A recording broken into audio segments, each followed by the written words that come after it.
Entertaining, informative, and educational. Inspiring content that makes a difference. This is the Maximus Troy Publications Broadcasting Network. Join the Academy.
This show is brought to you by the Breeders Academy, where we will help you to increase your knowledge of breeding, advance your skills as a breeder, and help you to improve the quality and performance of your fowl.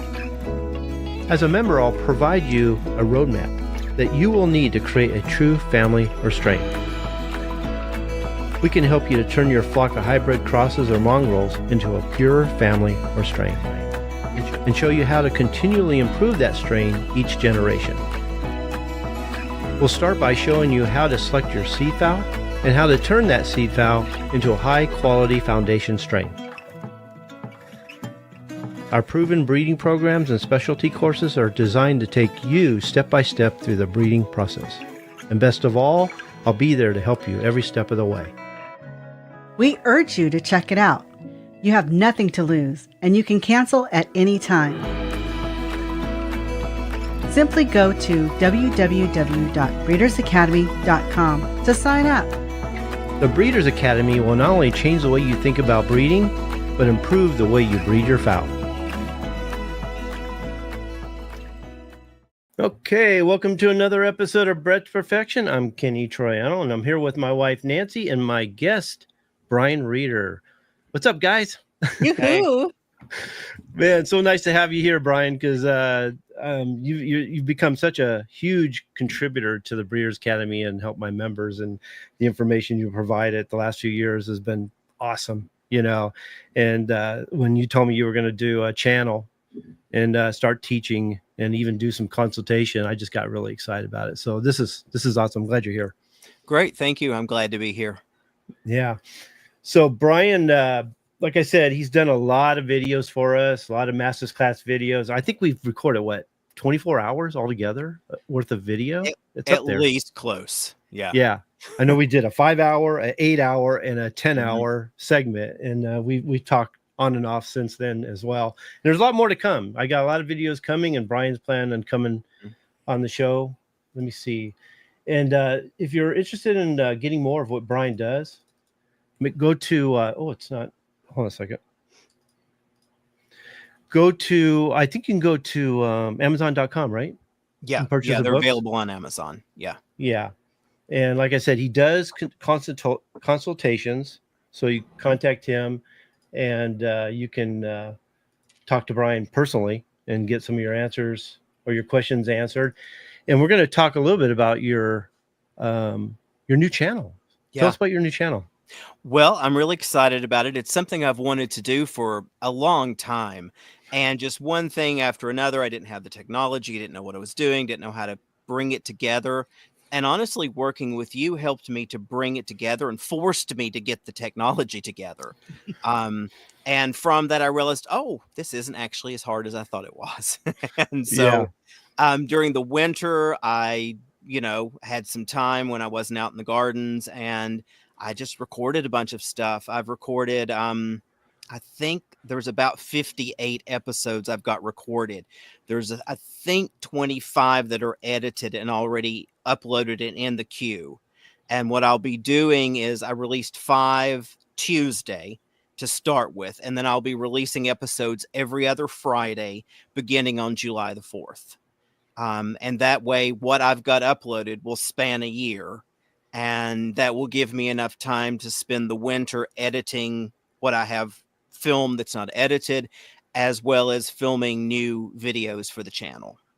Yeah, I appreciate it because he's given me the opportunity to check out those videos before he put them out. And so it was so funny. I just was watching them over and over again. He's like, are you watching them more than once? Because there's nobody's supposed to have these yet. And there's getting all kinds of views. I go, yeah, sorry about that. That's me, So. Yeah. When things were hitting like 12 views and you were the only person who had the link, I was like, what's going on here? Yeah, no, I go, I promise I'm not sending them out to anybody. I'm just enjoying them. I would watch a couple times and then I'd listen to them as I was feeding my chickens, that kind of thing, Yeah. So I was watching them too. So there you go. Yeah. Well, did you all enjoy them? I did. Yeah. There's a lot of great information. Well, it's, it's what you and I talk about all the time.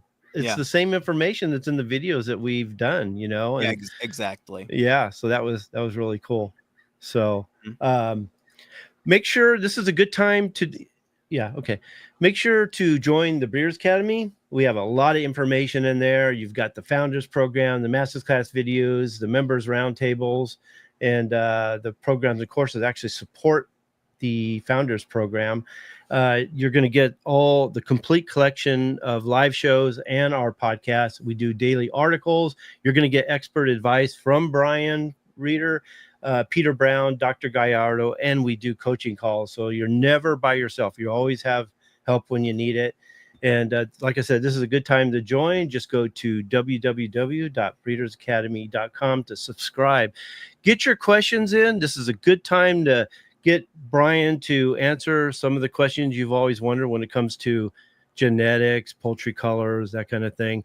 And just know that, we only have a short time with him here, and he's only going to be able to go so deep.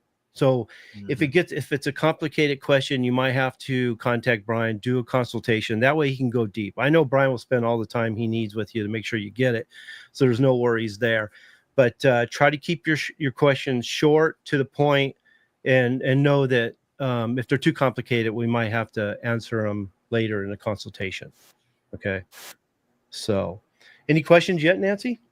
Yes, we do have one. So. Already? Cool. And the question is from Sean. Mr. Reeder, provided... Wait. Nancy, hold on. You got to get closer to your mic. Are you far away from it again? No. Really? Because you're pixelating or something. You're not sounding right to me. Testing 1, 2, 3. Testing? That's better. Okay. All right. Okay, go start over. Here's the question from Sean. Mr. Reeder, provided I start with the right Adam and Eve, how long would it take to breed black round head solid black without the black red showing? So I think what this person is asking, because I have no idea what a black round head is. I know it's a game breed.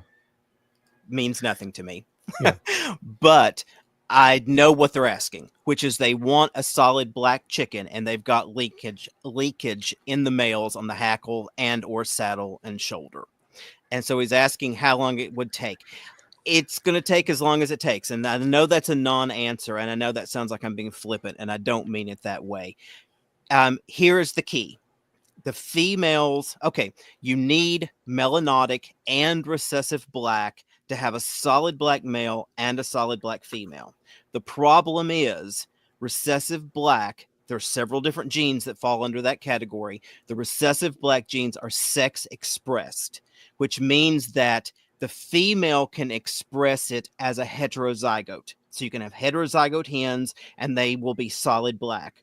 But as a heterozygote, the male cannot express the recessive black, and he ends up with linkage. I'm mixing up linkage and leakage. He will have leakage in the sex feathering, and that is because of his testosterone. Testosterone counteracts the effect of the recessive black, and it has to be homozygous. And usually you need 2 or 3 different kinds of recessive black in addition to melanotic to get a fully jet black line. So the key is that if you've got black hens and your males are showing leakage, if you raise a large enough number, you might get a solid black male in the next generation. But it also might take you 2 or 3 or 4 generations. And if you don't have enough of the right kind of melanizers, you may have to go out to another line that's already a sound solid black and bring in the melanizers that you need into your line. So it just depends on whether you've actually got the genes there to begin with. If you do, and you've got, say, 2 of them, and they're both 2 of the recessive blacks, and they're both heterozygous, you could get some solid black males by breeding a heterozygous male and a heterozygous female in the second generation. If you raise, say, between 100 and 100,000, just depends on how your luck runs. Again, with that being flippant, you'd have to raise a lot. If you're doing it in really small numbers, it might take you 10 or 20 or 30 years. And the other key is you've always got to keep every male until he's a year old, because what will happen is some of these heterozygous males will look like they're going to be solid black until suddenly he hits a year and a half, and he starts to get some leakage. So this is all a patience thing and a raising numbers thing, if you've got the genes there to begin with. If you've got solid black hens, there's a good chance you do. I tell them, because a lot of times it does take a large number of birds to select from to get the genes you're looking for, is I just tell them, hatch as many chicks as you can manage it for and do the best you can. Yeah, absolutely. And let the chips fall where they may. And honestly, while genes work a certain way and you can sort of stagger things and rig things and sort of stack the deck in your favor by understanding the genes, a lot of this comes down to luck and randomness and chance. Yeah.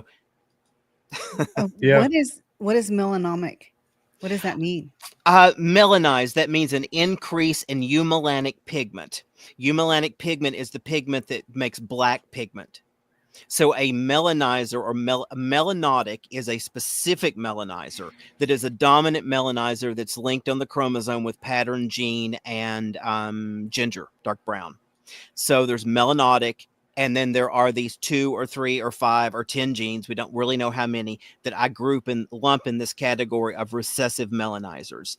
And the recessive melanizers do the same thing as melanotic, but they do it in a different region of the feathering. So melanotic is focused on the top of the head and about halfway down the hackle, where the recessive melanizers do the lower hackle.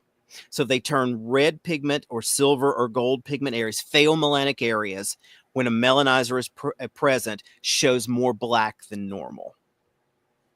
Okay, so that's your tip. Is that your tip whether you're going in the right direction or the wrong direction? Well, I mean, if the hackles and saddles of your birds are just, let's say if it's a red, if they're just red with a black streak and you don't have like a black cap, then you don't have any melanizers. But sometimes, like in the color variety is called brassy back. Sometimes you see brassy backs that the lower hackle is black. Those have recessive melanizers. Sometimes you see brassy backs where the upper hackle is black, the top of the head and the upper hackle. That's melanotic. The best brassy backs have the whole hackle black, or mostly black, and that's melanotic and recessive melanizers. Okay, so like that bird on Kenny's hat, that is looks like a Lockenfelder. The color variety does, where it's a black hackle and a black tail with a white body. We'll call that a white body. That's like a Lockenfelder. That is fully melanized. That's homozygous melanotic and homozygous for probably 2 of the recessive melanizers. I didn't realize that. Now that you say that, they do. Yeah. I didn't mean for that to happen, but Yeah. I just like the outline, the way it came out. But Yeah. yeah. So while Nancy's looking for the next question, Sure. me and you were talking about the importance of test mating. I mean,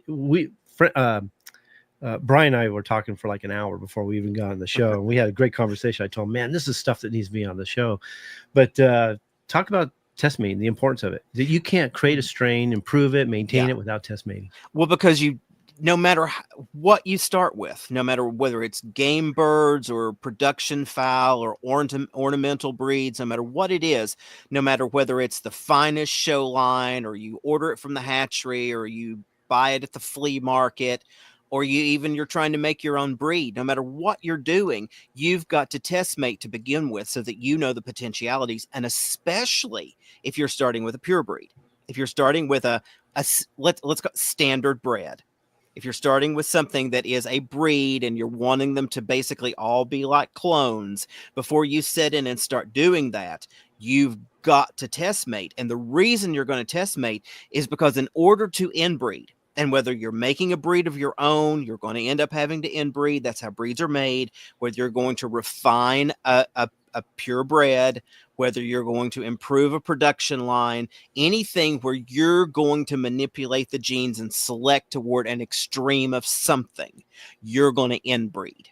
But before you start inbreeding, you've got to do inbreeding test matings and see if there are a lot of deleterious genes. If you start seeing deformities, if you start seeing progressive whitening pop up, if you start seeing extra small chicks, if some of the chicks look like bantams and it's a large fowl breed, if you start seeing problems with eggshells, if you start seeing twisted toes, if you start seeing missing toenails, if you see cross beaks, side sprigs on combs, all of these things that are these deleterious recessives or just undesirable recessives, because sprigs, of course, are not deleterious.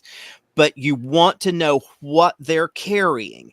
And if there's a whole bunch of garbage genes you don't want that are either deleterious or undesirable genes, you know you've got your work cut out for you. And if every mating you do produces that, then you have to step back and say, how am I going to deal with this? There are instances where there's enough genetic variability in the line that you can select it out without ever outcrossing.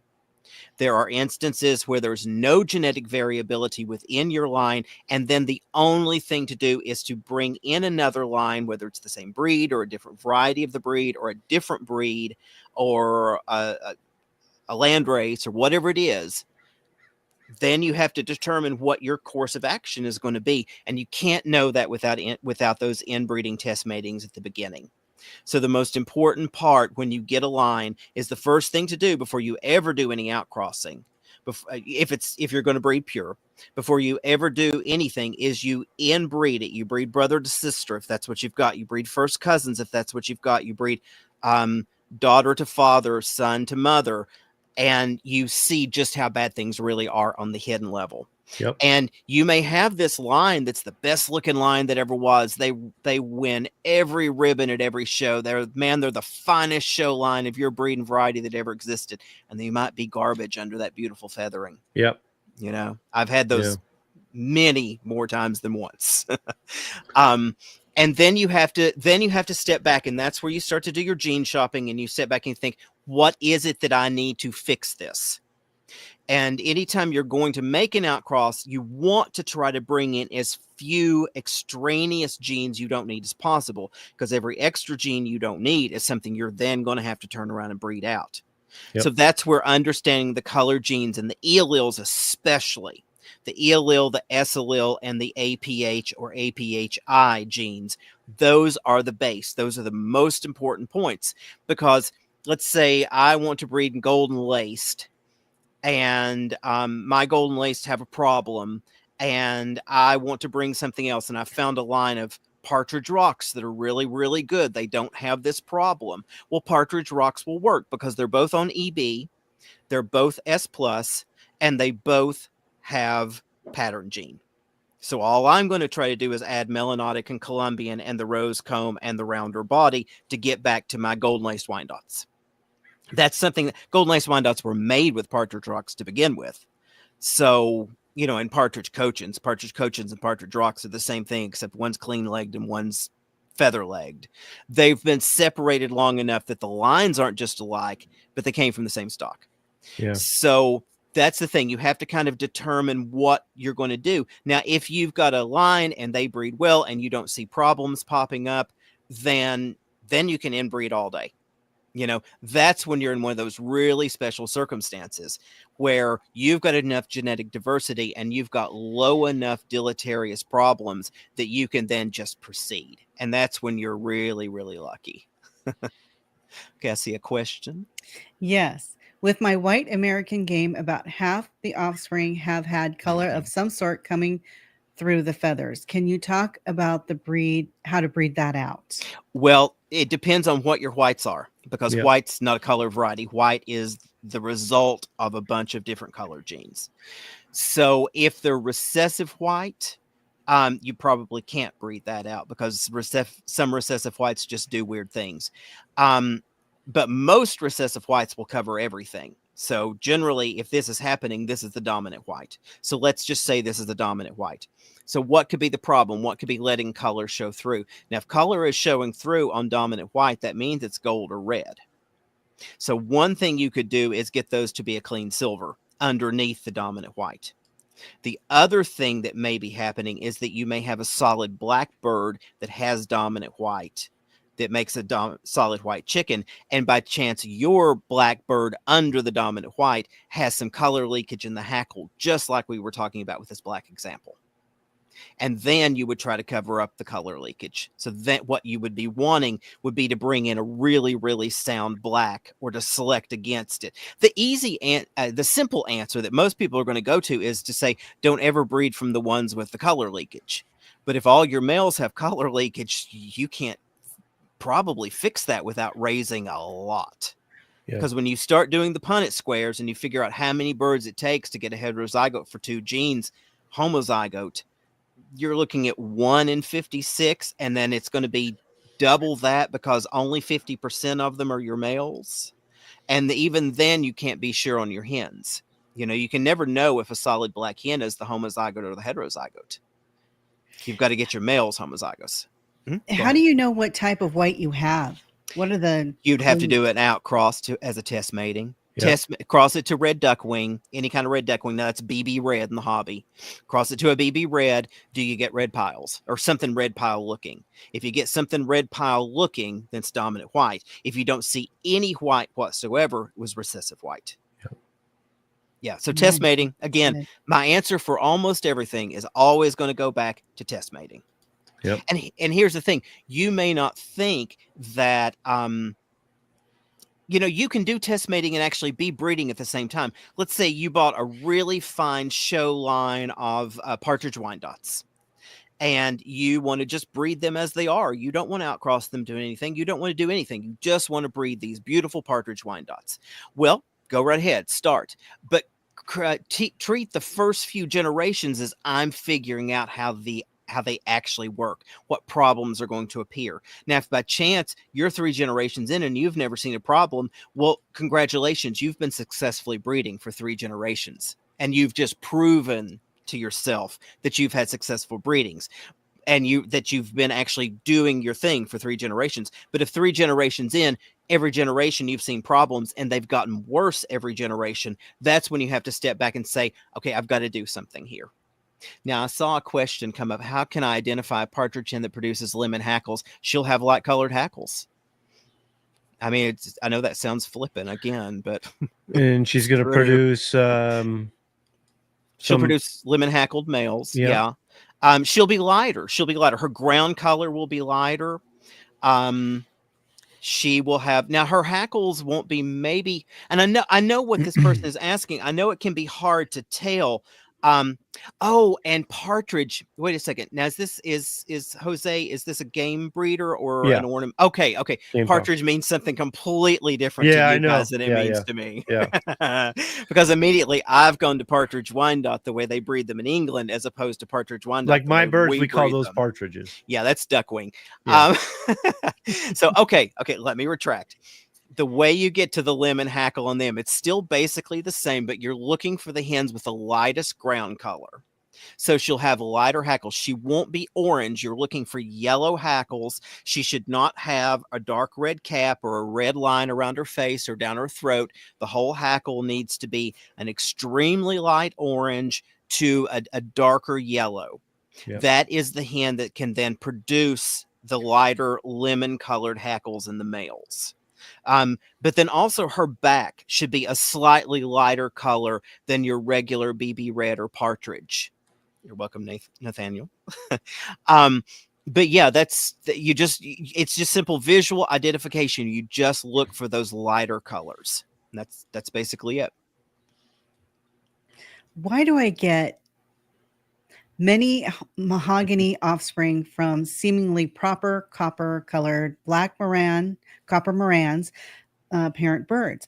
Mahogany must be in the blood. Is mahogany also a sign of over melanization? Well, it's not in the blood; it's in the genes. So it's Well, a that's what she gene. probably meant. I know. I'm being facetious. Okay, why do you get overcolored mahoganies? Well, because of what they were made from. Copper black marans are basically just clean leg Langshans that have been selected up for a little bit darker egg, and they're mahogany. So they were made out of birds with mahogany, and no one's picking for mahogany. You're picking for dark eggs, so it's just in there. If you don't want mahogany, you just keep selecting against it.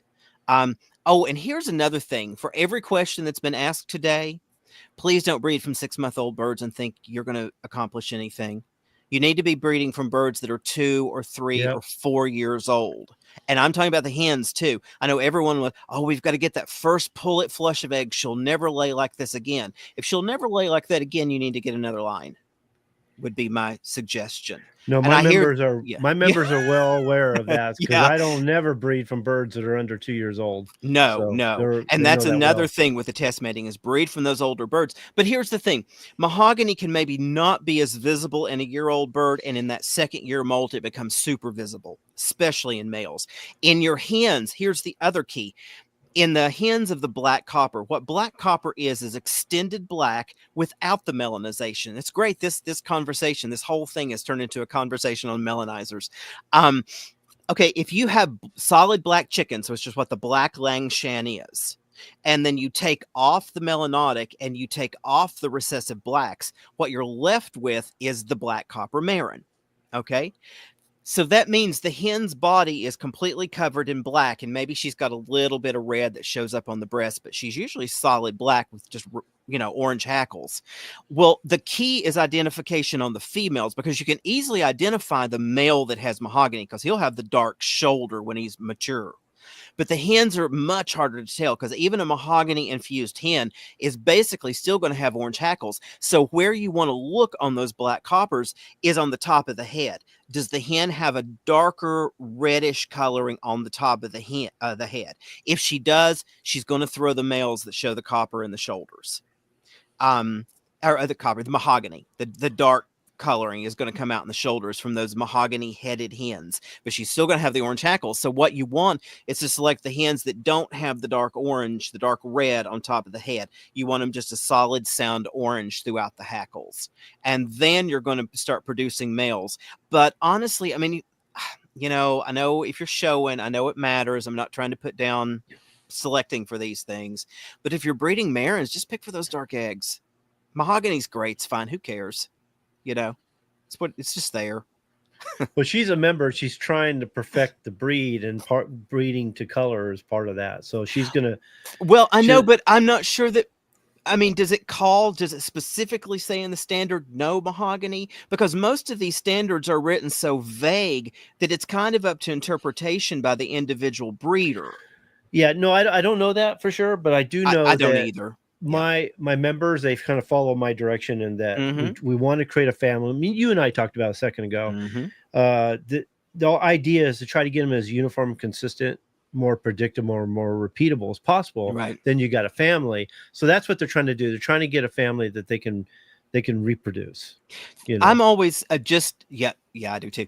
I'm always just afraid that kind of narrow selection can result in problems, because all the problems we see in exhibition fowl are from people throwing out good birds because it had an extra mahogany feather. No, I get that, but that's the reason that I'm always cautious.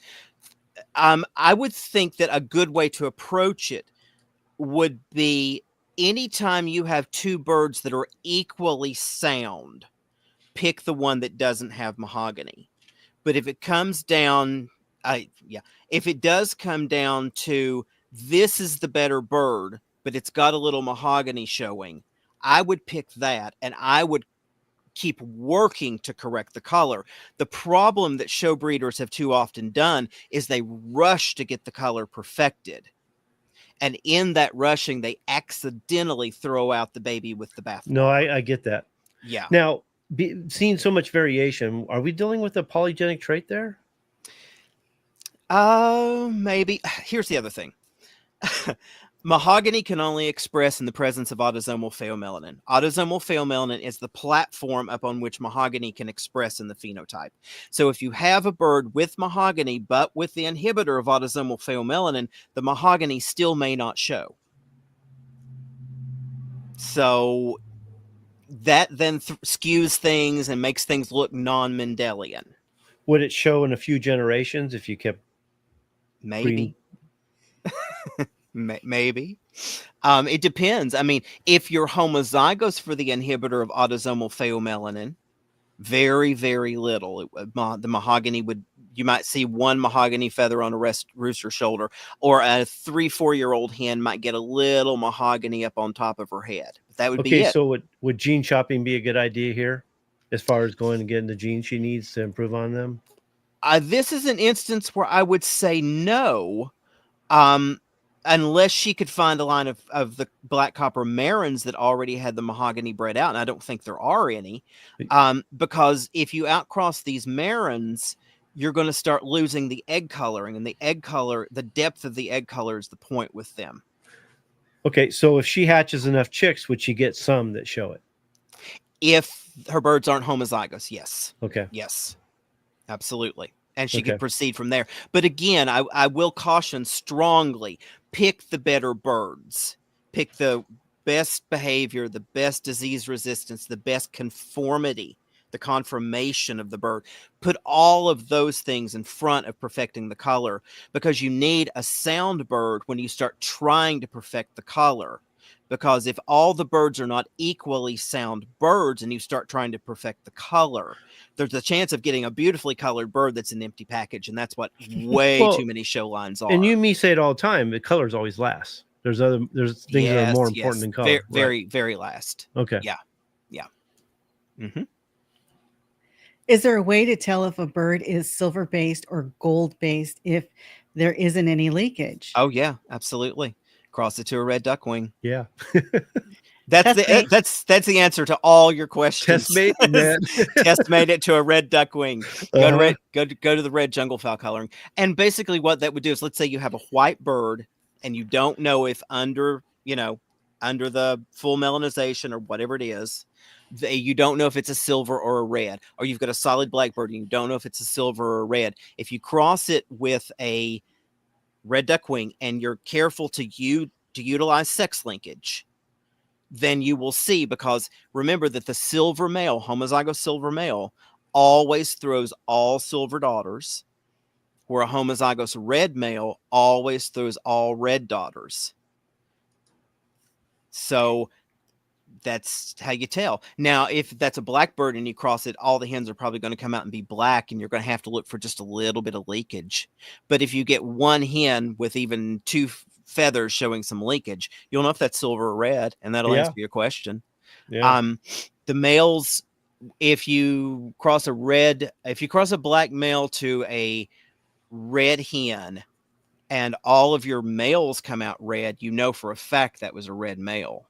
Because if you cross a silver male to a red hen, all your males are going to be intermediates. They're heterozygotes, dose of silver, dose of red, and they're going to be kind of goldish.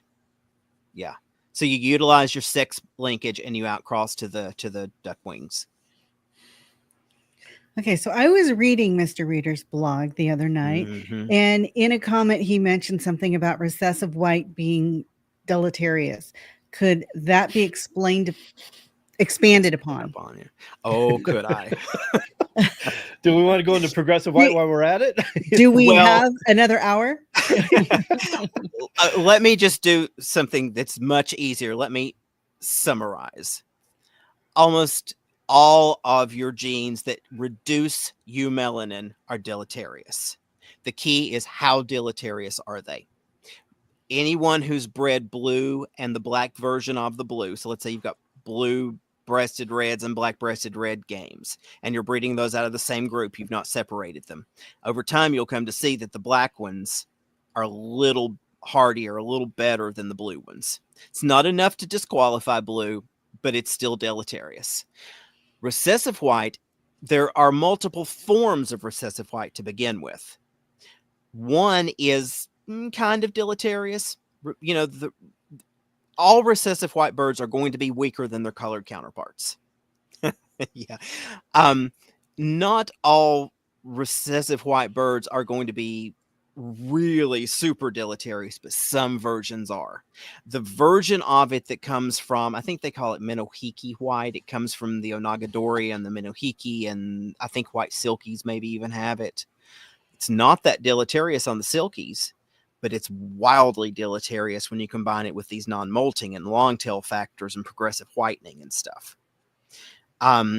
There are multiple forms of it, and they're all somewhat deleterious, in the sense that the recessive white bird's always going to be weaker than its colored counterpart.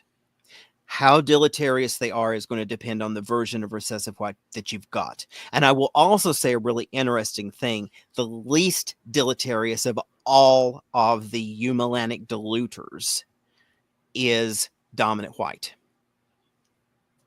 which doesn't make good sense, but that's the way it is. Yep. And he'd like to know about the effects on the health of the bird and why does that affect the bird? Because eumelanin and melanins in general are not just, we think of them. See, here's the thing. We're looking at the surface, and every thought we have about all of this tends to be shallow. In other words, it's surface level because we think eumelanin colors feathers. Eumelanin forms organs. You know, so when it does all these other things, it creates connective tissue. I mean, think about the fact that fibromelanosis, this one gene that intensifies the eumelanin in the skin, not only colors the skin black, it colors the bones black and the internal organs and the tongue and the brain, everything, the eyes, turns the whole bird black. Okay. So that can kind of tells you that eumelanin is not just doing stuff on the surface, it's doing stuff through the whole bird.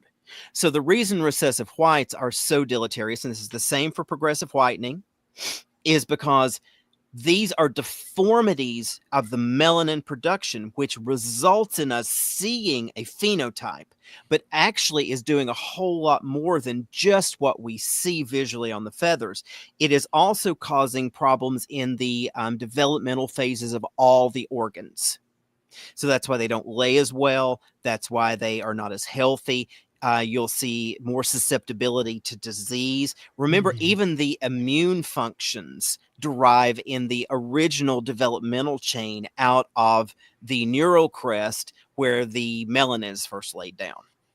So there's there's a whole host of ways that you can see it and spot it. But it will be just a general lack of vitality is the easiest way. Lack of vitality, lack of reproducibility, lack of fertility, lack of production. Everything is lower in the recessive whites. Let me ask you something, Brian. What about for those? And I'm not saying they're lying. I believe them. They say we talk about the consequences of deleterious progressive white. I can't talk all of a sudden. And they say, well, I've been breeding, my birds have been showing white forever. I haven't seen any issues. They seem healthy. They're laying real good. They're reproducing. What do you say to those who aren't seeing the deleterious side of progressive white, but they're still breeding to the white? That there could be more than one version. Okay. You know, we know for a fact there is, what is it called? Oh, vitiligo. Vitiligo looks like progressive whitening, but is much more extreme. It's way more deleterious. I mean, it causes blindness and some really severe things, and it does it quickly. Progressive whitening is a complex that is, it's not a gene to begin with. It is a misfire of the translation and the transcription of DNA into proteins. So it is like an epigenetic factor, and it is more based in RNA. It's not a gene. So there, that then opens the door to there being a whole array of crazy, which means, you know, the more you breed for it, the more you not only concentrate white in the plumage, but the more you also concentrate what it's doing to the internal organs. So let's say it's been in your birds for years and you've never tried to increase it. But what you get is just that your males always show some white shot in the tail base. And you've never bred it in a way that's increased it more than that. Well, you've never changed it into its most extreme expression. I'm talking about mostly the guys that have the white flaring in the tail. Yeah, the white shot tails. And a little bit in the wing. That's what I see most of the time. And it can look striking and beautiful, but they don't understand the consequences of it. Well, the consequences are that if you in any way select for it, if you begin to intensify, okay, let me give you an example. Let's step back for just a minute. The red-shouldered Yokohama is the premier example of this gene gone crazy. Okay, you have a solid white bird with a red shoulder and a red breast. Okay, those were made out of mahogany silver duck wings with some white shot in the tail. When the Germans got Minohikis from Japan in the late 1800s and early 1900s, some of them came in that were these, and you can see it now. Go on YouTube, look up Minohiki, look up some of these Japanese breeds. You'll see silver duckwing and Goshiki 5-color Minohiki with white shots in their tail, okay, and in the wing. So what the Germans did was they thought, oh my God, we can't, because, you know, they're like me, uptight. They're like, we can't have our silver duck wings with white shot in the tail. This is not going to work. So they went the other direction. They started selecting for it. And they realized, okay, well, we can make solid white Yokohama. That's where the white Yokohamas come from. And plus the Minohiki recessive white. And then they realized, if we keep selecting for it and we select the ones that are the red shoulder, the Goshiki, the more the 5-color, golden hackle, golden saddle, red shoulder, red breast form, then we can eventually get to these birds that are red and white. And that's how they eventually selected up the red-shouldered Yokohama. But those birds are extremely weak because of that intensification. So what I'm suggesting is that if you like it, don't ever breed from hens that have it. And most of you don't. Most of your hens don't express it. It's rare to see it expressed in a hen at that level. You have to select for it to get it to start expressing in hens. It's sex expressed, and that testosterone triggers this expression in the males that carry it. But okay, because this is an RNA factor, it's not like it's a one gene and that's all there is, and it always does the same thing. The more you select for it, the more you're changing the transcription factors of the RNA, the more you're tearing apart, or the more you're deforming its proper function. The more you do that, the more it's going to cause problems in the physical health of the bird, in addition to increasing the white in the birds and making it become visible in the females. If you want white shot bases in your tail, it's real easy to keep it and not have it be just wiping out your flock or making them to where they're dropping over dead at 2 or 3 years of age. The way that you do that is you never breed from females showing white shot, and you only breed from the males that show it at the base of the tail. I hate it. I think it's hideous, but have at. If Uh, you like it, I'm not here to judge. I'm really not. I couldn't care less what you breed. But it's hideous, and selected up, it will become something way, way worse. However, it can be stabilized. And that's the thing with RNAs. They can stabilize and function like a gene. That's what epigenetics do. So if you get it to where you've only got it to where it's partially expressing, so that all you're seeing is in the roosters and then a little in their wings and a little in the tail, then it can be stable at that point as long as you don't select to increase it. Once it's stable at that point, it'll act like a gene and it won't change from that, which is, weird and frustrating. yeah. So, yeah. Okay, let me remind everybody what the little QR code is right there on Right no, I'm along going the wrong Brian's way. head there. Yeah. It says That way. Up. There you go. Yeah. What is that for, Kenny? it's this right here. It's his channel. It takes him right to his great. YouTube channel. Just click on that and subscribe to Brian's page or his channel, and then you can start watching his videos. Sounds good. Yeah. Yep. Glad you right. said that. Yep. Yeah. Next one, Mr. Reader. Is the solid black color No. linked to comb type? No. I see a Lot lot of solid black families with straight comb, but not a lot with pea comb. A lot of people want to Sumatra. correlate other parts of the body with color. Yeah, They don't no. realize there's no correlation. Well, I mean, there may be some obscure correlation somewhere. I mean, like, for instance, I don't know. I'm sure there's one, but this isn't. I mean, Sumatras are pea combed and they're black. They're solid. I know there are some lines of Sumatras that show linkage, but it has nothing to do with the pea comb. Now, I know that in game birds, in the game breeds, there are pea combed black birds that show red in the hackle. I think you have a line that are pea combed that the males are show some red in the hackle, don't they? Is your black pearl line? Both of them, but they're not pure for pea comb, and it's a rudimentary pea comb. Right. Yeah, but it's still it's there. But you could breed it up homozygous if you wanted to. Sure. But no, there's no linkage between melanization and pea comb. One of the melanizers falls on what is it?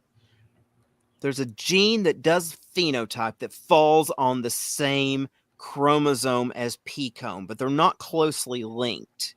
They can easily be broken apart. I can't think of what it is, Ralph, and I'd have to look it up. But there is that linkage. It wouldn't be type, would it?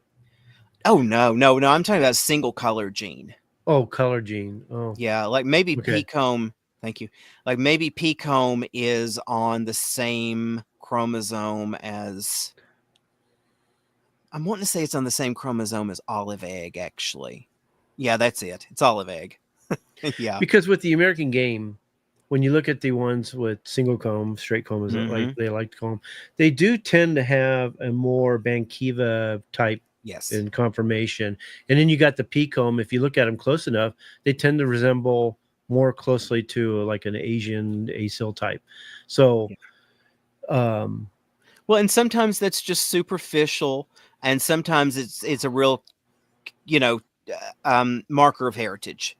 I mean, my grandfather had pea cone Bankivid type birds that hadn't had anything Asiatic put in them in 50 years, 100 years. Although I'm certain the pea comb would have originated from things like acyl and Sumatras. I'm certain it would have, because there's no historical records of pea comb in Old English games until the Asian birds start coming in. Yep. However, even though it's a marker that's where it originally came from, it does not necessarily mean recent admixture. What you want to look for recent admixture with Asiatics is bone extension and bone robustness, bone thickness. Mm-hmm. They'll have, those big Asiatics have that big bone thickening gene, and then they have the bone extending gene, which causes them to have that, upright, extended form with those big long legs. Those are the real markers of recent Asiatic admixture into your games. No, for years, the American game, they weren't really called that at the time. They were just called game fowl. They had a lot of Old English in them, but it wasn't until they introduced the ASIL that we Mhm. started seeing the peacocks showing up. Okay. Yeah. Which was more recent than you think. Yeah. Yeah. To get a coaching call with me, Sue, just email me, sundragondaylilies@gmail.com, and I can set it up for you. Yep. And Sue's a member, and you can also go to his pages on the Thanks, Barbara. website, and the banner is it's linked to his page for consultations too. Yeah. Yeah. And thanks, Barbara. I appreciate that. She just So- said she would just join the channel. Oh, cool. Yep. Everybody subscribe.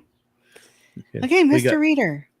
I have observed that some gray game fowl have red feathers on their saddles and shoulder feathers, and some are just plain silver.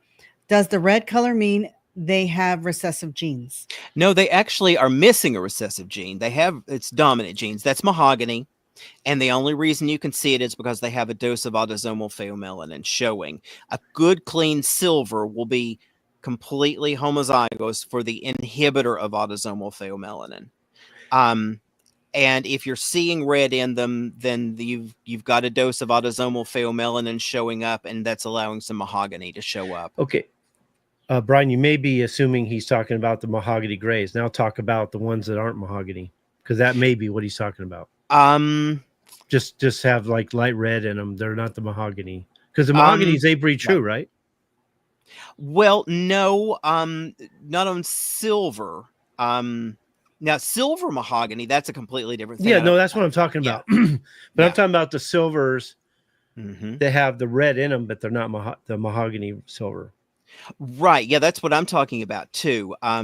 When you get this, it's when you get a silver bird that's showing leakage, and that leakage is red. Right. That's going to be mahogany, because if the male was split for silver and red S plus gold, he would be gold colored. He wouldn't be silver. If he's silver and there's some red showing up, it's usually showing up in the shoulder, but sometimes you can see a little on top of the head as well. And a little bit into the saddles. And see, he says on the saddle and shoulder, that's mahogany. That's not autosomal pheomelanin. Well, it is, but you have to remember that it's autosomal pheomelanin. Okay, if it's just autosomal pheomelanin without mahogany, it's going to show up as a yellow gold. It's going to show up as brassiness. Okay. If it's red feathers, that's right. It's also mahogany. But autosomal pheomelanin allows the mahogany to express. So if you're seeing red feathers on a silver bird, that means you've got a dose of autosomal pheomelanin. You're not homozygous for the inhibitor, and you've got some mahogany. Now, it can happen that in rare instances, a silver bird that is pure for the inhibitor of autosomal pheomelanin may have just like one mahogany feather on the shoulder, or one at the top of the saddle, or one little feather that shows a little dash of mahogany on top of the head or something like that. But if you're seeing 2, 3, 4, 5 feathers or more that's showing some red in the shoulder and saddle, then you've got a dose of the autosomal pheomelanin, and you've only got one dose of the inhibitor. I wanted you to cover the whole spectrum, because what he's talking about could be totally different than what you're talking about. And it could be, there can be different varieties. Absolutely. I don't know the game terminology as well as the game breeders will, but I think from his description that what he means, and if you want, let us know exactly what you're talking about. I think what he's talking about is a little bit of red leaking in on the shoulder and saddle. But if he's talking about a silver mahogany, that's where the entire shoulder is dark red. Yeah. On a silver-based bird. Yeah, and that's what I thought he was talking about. That's what I thought he was talking about. Right, and it could be. But that is where you don't have any of the inhibitor for autosomal pheomelanin, and you're homozygous for mahogany on a homozygous silver. But then you'll have kind of creamy yellow hackles and saddles if you've got dilution factors there as well, or you'll have yellow hackles and saddles, plus the dark mahogany shoulder. Right. The best silver mahoganies, or mahogany silver duckwings, will have dilute and cream, and then you'll get almost white hackles and saddles. They'll be just barely tinted with the dark red shoulder, and the white wing triangle. But I don't know if that's what he was talking about or not. And here's another thing to consider, to throw into the works, is he may be talking about silver wheaten too. Yeah. Yeah. But it would still So- work the same. The males would still look the same, and it would still be the same result. Okay. Yeah. I just It'd be want you different to on the cover it all hens. because that one question can mean anything. Right. Okay. Right. Exactly. Yeah. Yeah. Cleaning up dirty silver, not gold and not brassy. On silver red blue, is that Mhm. Yeah. the right thing? Silver red blues. Yeah. Yeah. I know what It's those are. She's saying it's frustrating. Any pro tips on Mhm. accomplishing clean silver? Yeah, you've got to get the inhibitor of the autosomal pheomelanin in there. The key is that you've got to really call hard on the males and females. You need to, and you don't need to breed from young birds. You want to breed from good, sound 2, 3, 4-year-old birds after any color changes could have expressed. You want them still clean silver at that time. You want the females that are as clean silver as possible in the hackle and anywhere else that silver is showing. You want yeah, exactly. If you're doing silver duckwing, I can't remember what allele the silver reds are on. I'm wanting to think they are duckwings. I'm going to search them.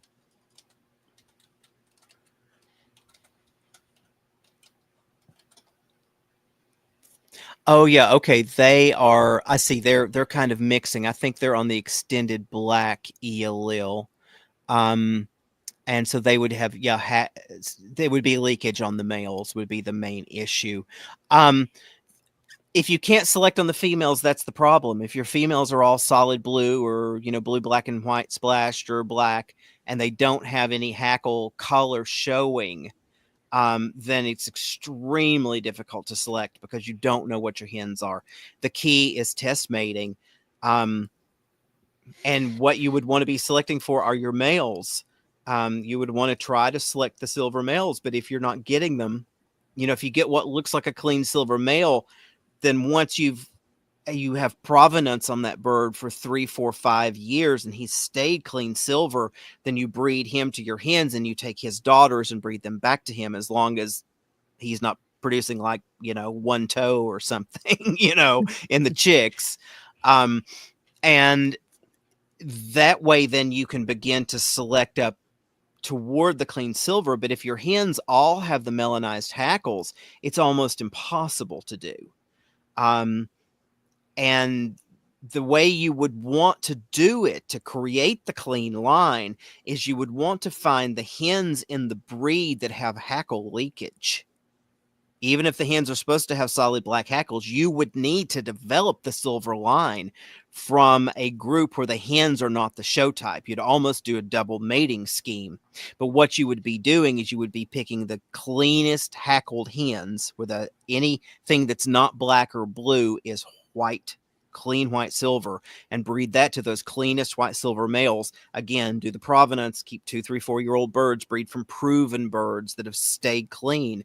And then eventually when you get those breeding true, you would then take those into your other group over here that have kept the hens the way you want them and try to bring the two groups together. But that's not an easy one. I wouldn't tackle it. Here's an interesting question here. Color topics are over my head. He's just going to keep his mouth shut. But Brian did a number of videos with me where he laid it out really nice. Yeah. And he made it really easy to understand. And I do suggest that if you're a member, check those out and start from the very first one and work your way through them. And you might want to watch them multiple times. Repetition is the key to learning. And eventually you'll get it, because at first I felt the same way. And then I had a pretty good handle on it. But then I met Brian and he straightened me out on a couple of things that just kind of blew my mind.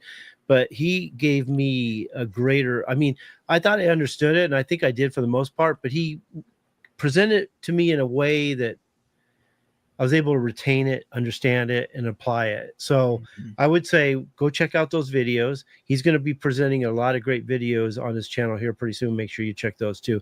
Don't let this intimidate you. It's actually easier than you think. You just have to give it some time and listen to it over and over again and apply it in your mind, apply it to what you're dealing with, and the light bulb will start going on.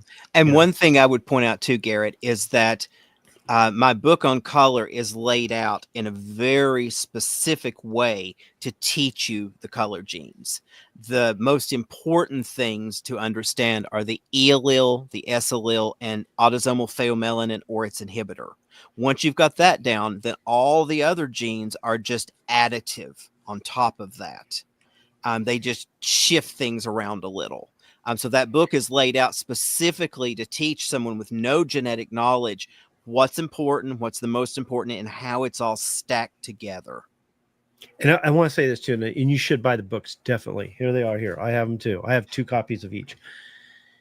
And what I notice, and I hear this from my members, is they bought the books too, and they followed along with the books with the video, watch the videos and follow along with the books. And it made it so much easier to understand because he basically walks through the books in those videos, both of them. Yeah. So I always tell my members, if you're going to watch the videos, buy the books and follow along with the video. And it just makes so much more sense. And then something else I would mention that's coming, and it'll probably be 6 months to 8 months before we get to that, because they're like videos 18 through 25 of the ones I currently have done and uploaded. But I cover both of those books in detail and go through every bit of it. And the stuff that I've done on the E allele, I'm really proud of those. I can't wait for chicken people to see the videos I've made on the E allele, because I've used a lot of pictures. I've used pictures that Kenny let me use. I've used pictures that my good friend Robert Anderson let me use. I've used pictures that my good friend Grant Brereton let me use that he took in Europe. So we're looking at a wide range of breeds. We're looking at some game birds. We're looking at some ornamentals. We're looking at some production, and I really go into detail to show you exactly what these different things are. And then with each category of genes, and these aren't all edited yet, but they're all filmed. Like I don't talk about like just blue or just recessive white or just dominant white, but I talk about eumelanic diluters. I talk about pheomelanic diluters, pheomelanic intensifiers, eumelanic intensifiers. So each category of genes I go into and offer a little bit on what each of the genes under that category do and how they work and whether they're deleterious or not. And I did that with both the books. So they're both broken down in such a way that in the videos, if you have the books especially, but even if you don't, you'll be able to follow along and learn a lot. But if you've got the books and then you watch what I'm doing and you go through the chapter while I'm explaining it, yep, it's really going to open up a lot of understanding for what's in those books. Absolutely. And where can they get those books? Amazon. There you go. So just in the search Brian Reader. Yeah. I was going to say the getting place. Is there any place else to get anything these days? Exactly. Yeah. No, just search Brian Reader poultry and they come right up. Yeah, they're real affordable. You guys all need to get those. Yeah. I tried to keep them as low as I possibly could. And that's the reason I didn't do a lot of pictures or anything with them. I always knew I would eventually build a website or do videos or something to augment them. And I mean, granted, the first one was published in 2006, so I've taken my time, but I knew I would eventually do something to accentuate that. But I wanted to be able to publish them in such a way that they were as inexpensive as I could make them, that they had all the essential information, but they didn't have anything extraneous that would drive the price up. That way it could be accessible by more people. You know, it's funny. We wrote our books. I wrote 2 books too. We wrote our books and published them at the same year. Yeah. Both of them. It's so funny. You know? Yeah. And it took you this long to connect, you know? Yeah. Well, it took one of my members to do it too, because I didn't know Brian was available, to tell you the truth. Well, I've been on 2008. I've been on a 17-year-long chicken hiatus. Basically, by getting on Facebook to do my daylilies, chicken people found me and drugged me back in kicking and screaming. Yeah. This is totally against my will. Yeah. Well, so one of my members said, he goes, if I can get a hold of Brian and connect you, would you talk to him? I go, absolutely. And next thing I know, him and I were talking, and we've been working together ever since. What was that, 3 years ago now? Yeah. It's going on it. Yeah. I think it'll be 3 years this winter since we did those first recordings. Yeah. But I also just realized by being on Facebook, I got on Facebook in 2015, that there were a lot more chicken breeders doing a lot more creative and interesting things than there were when I got out of it. And I also just came to realize that I had something unique to offer and that I was just kind of basically, being a dick, using to, interface with the poultry world in any way. So I just decided, okay, I'll step back from that. Well, I am so glad we connected, and I really Thanks, appreciate it. Rael. Yeah. Yeah. Yeah. You've become my mentor and my friend, and I really appreciate it. Yeah. Yeah. Yeah, Well, I consider you a good friend too. Yeah. Yeah. Okay, back to Herring Lord. The hackle is creamy yellow, then the shoulders and wings have a reddish feather on them. Yeah. Okay. Yeah. That is just, you've got autosomal pheomelanin and you've also got mahogany plus silver.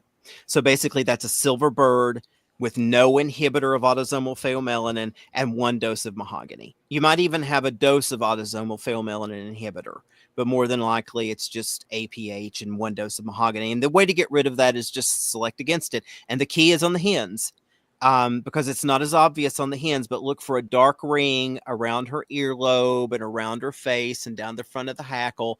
Even if it's just a darker yellow or a darker orange, that's still mahogany expressing, but especially on top of the head. And if she's got like yellow hackles or silvery hackles, even because a lot of times those silver goldens, the hens will just look silver.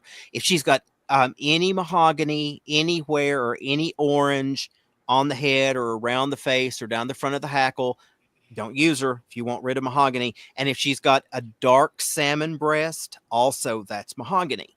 So you want to get to a hen if you want to be completely rid of mahogany, but you want to keep the autosomal pheomelanin to keep that golden yellow color, and you want the shoulder and the hackle to basically be golden yellow, or the shoulders maybe just a shade or two darker.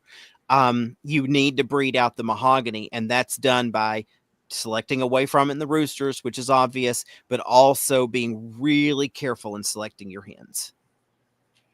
Yep. Okay, here you go. Signed up on YouTube.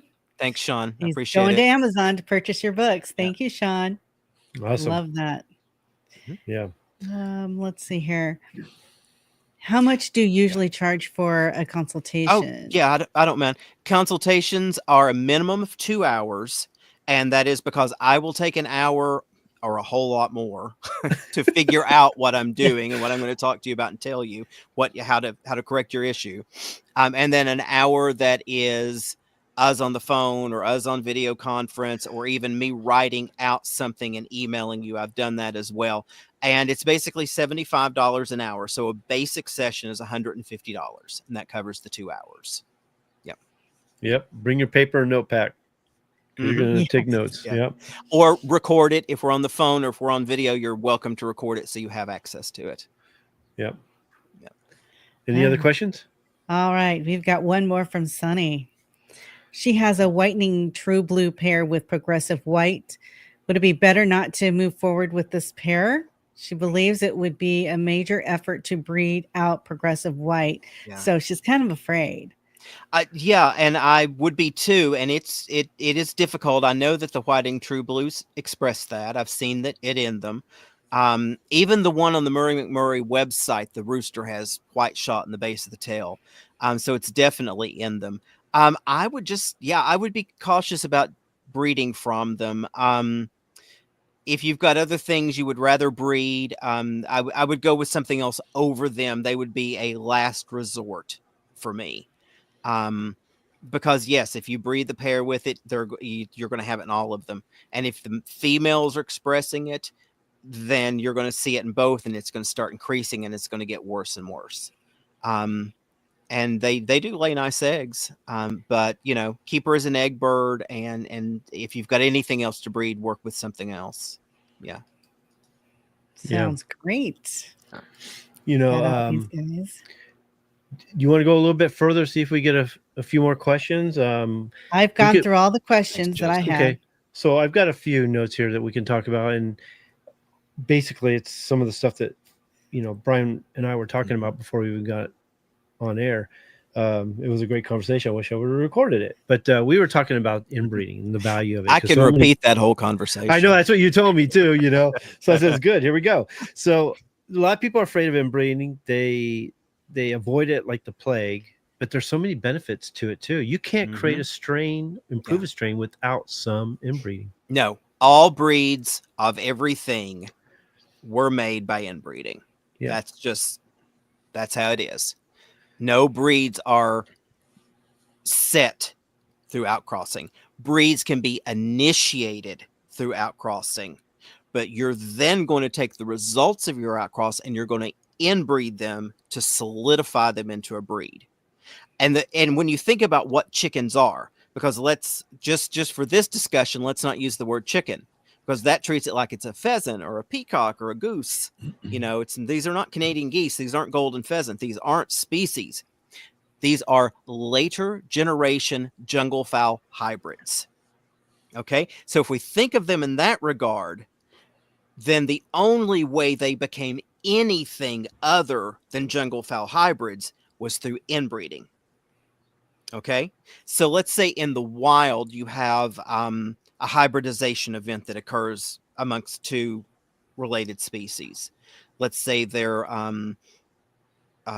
speckled king snakes crossbreed with gray rat snakes as a wild example. It wouldn't happen because the king snake would probably eat it. Let's say it did. The F1 offspring of that are going to be intermediate. And so in the wild, a number of things can happen. That can either go back to the gray rat snake, that can go back to the speckled king snake. Both of those are called introgression. In other words, they introgress back to a founder population, to the progenitor species. If that happens within a few generations, you're not going to be able to see the other thing in it. So if it introgresses back into the king snake progenitor, you're not going to be able to see rat snake in 3, 4, 5, 2 generations, maybe 3, 4 anyhow. The only way you're ever going to know rat snake was through gene typing. Okay. On the other side, that F1 hybrid goes back into the gray rat snake 3 or 4 generations in. You can't tell there was ever king snake there. The other thing that can happen into the wild is that you get a hybrid speciation event, which is where the hybrid breeds with some of its siblings or other hybrids or similar hybrids. So maybe you get a speckled king that was crossed to a yellow rat snake and the speckled king that was crossed to the gray rat snake, they breed. And then they, grays and yellows are basically color variants of the exact same thing, but still it throws a few extra little phenotype genes in there. And then they settle into something, and 40,000 years later, a herper is collecting it and saying, "Oh, look, it's a so-and-so rat. It's a speckled rat snake." Yeah. No, it's a hybrid speciation event. And yes, it may become mine too. It may become its own thing, but it derived through this hybrid event. Okay, so now let's look at chickens. Okay, chickens were done a little differently because this was all done in captivity. My guess is that none of this occurred in the wild. So people domesticated some red jungle fowl somewhere and then would catch males in the areas that these existed of green jungle fowl and Ceylon jungle fowl and gray jungle fowl and cross them to these semi-domestic, semi-feral red jungle fowl that were on the way to full domestication. And the results of that then became a big mixed up mess that was fabulous because you could play with it, and people did play with it. And so this group liked this better, or this group liked this better, or in this village, these are the ones that didn't get killed by the predators, or in this village, these were the ones that they thought were sacred and they sacrificed all of them to their ancestral deity. And so only this form remained because it wasn't sacred, so by whatever mechanism, there was some kind of selection causing certain genes to make it and certain genes not to. Okay, so then those form what are known as land races. And a land race, and and I watched the video you posted recently of land race, and I realized that I didn't go far enough into that, because land races are not always just everything mixing, and it could be anything. That feral populations of chickens like the chickens in Hawaii or in Key West are that, but you can have land races like the early Hamburgs were land races that happen to be segregating on the E allele ER and EB. They all had ginger, they all had pattern genes, some of them had melanotic, some of them didn't, and so you saw penciled ones, and you saw spangled ones, and you saw intermediates, and some were red, and some were gold, and some were silver, and it was all kind of mixed up, but they were all still recognizably Hamburg. They were all rose-combed, and they all had this basic set of genes. They just weren't bred into homozygous little narrow varieties. So that's a land race where you would have been able to look at that and say, that's a Hamburg, and this one's a golden penciled, and this one's a silver spangled. It's just that that silver spangled might have come out of a silver penciled, you know, and that silver spangled may not throw 100% silver spangled, depending on which one you mated it with. And it just in the flock running loose in the village, they weren't trying to pair them up. It's only after Darwin, and then even more so after Mendel, that they get the realization, oh, if we put all the silver spangled in one pen, we can make them all silver spangled, and they'll breed nothing but silver spangled. Yeah. So what we have here is where these things have come together in these groups and have formed these little pockets. But the way the pockets were formed is certain things were selected out and certain things were selected for. And that process 100% requires inbreeding. Okay, so to bring it back around to the original question, I don't want to get too far off on this dirt road, but all of our chicken breeds come from hybridization, which then leads to land races, which is where certain traits are homozygous, but other traits are not, but they're still recognizable. Like a land race Asil is 100% distinguishable from a land race Hamburg, and always was. You know, a land race Dorkings in England were distinguishable from land race Games, because even as far back as the Celts, the Romans record that the Celts had things that looked like Dorkings and things that looked like Games. So that's ancient lineages, but they probably weren't in selected homozygous color varieties. So the way you get to the homozygous group, and you have to think even in those early land races, there's a certain amount of inbreeding. Otherwise, you'd have one that looks like a jungle fowl and one that looks like a goose and one that looks like this and one looks like a Langshan. You know, you'd look like if you'd ordered an assortment from Murray McMurray and turned it loose and let it bred. Now, that's not a land race. That's just that could form a land race over the course of 50 or 100 or 1,000 years, but that's not a land race. But that's what people think a land race is. A land race is not that. A land race has a certain amount of inbreeding, because there are certain genes there that are homozygous. They're coming from a common heritage with common traits, but they're not fully homozygous. And what most people mean by that is homozygous for color variety. But if you want to get to homozygosity, you have got to inbreed. But here's the pitfall with inbreeding. Most lines are going to carry deleterious recessive genes, and the more you inbreed, the more they're going to surface. So this again brings everything back to the single commandment, which is test mate. Yep. Just because you paid a lot of money from a well-known breeder doesn't mean it's not eat up with deleterious recessive genes. Yep. In fact, the chances are higher that it is than that it's not. Let me ask a quick question, because this is where it splinters off. Yeah. So they buy expensive trio from somebody and they breed them, and then they inbreed them, and they see faults just because and some of them were good, some of them were bad. And because they saw some faults, they thought something was wrong with them, and they got rid of all of them. Oh, no. I would say that was foolish. Yeah. Here's what you look for. Yep. Are you getting any good ones? Okay, it's not just I got a bad one, I have to ditch the whole line. It's did I get any good ones? And by good, I don't mean that it met the show standard and you got a ribbon with it. I mean that it never sneezed, it never coughed, it never hacked, it didn't catch Merrick's, it didn't drop over dead when winter came in, it didn't die in a polar vortex, it didn't die in a heat wave in the summer. All of those things. Was it reproductive? Was it fertile? If it's a hen, did it lay well?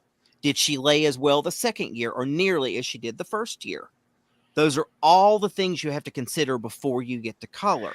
They're using inbreeding to test them, to That's see if right. there's anything wrong with them. And I That's think right. that's a fault. I mean, you can do that, but that's not why you do it. You do it to as a cleanup process to Well, locate the really good yeah, birds too. you do it at first.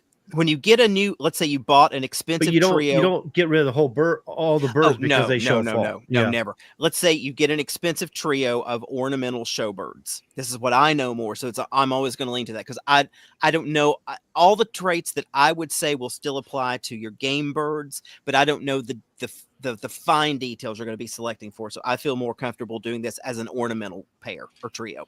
So let's say you bought a really expensive pair of really perfect Millet Floridiucal, and they're just perfect. They win everywhere you take them. Well, the first generation, just inbreed them, breed that trio together. They're related. They're probably brother and sister or half brothers and sisters at any rate. If they all came from the same breeder, they're at least first cousins. Inbreed them and see what you get.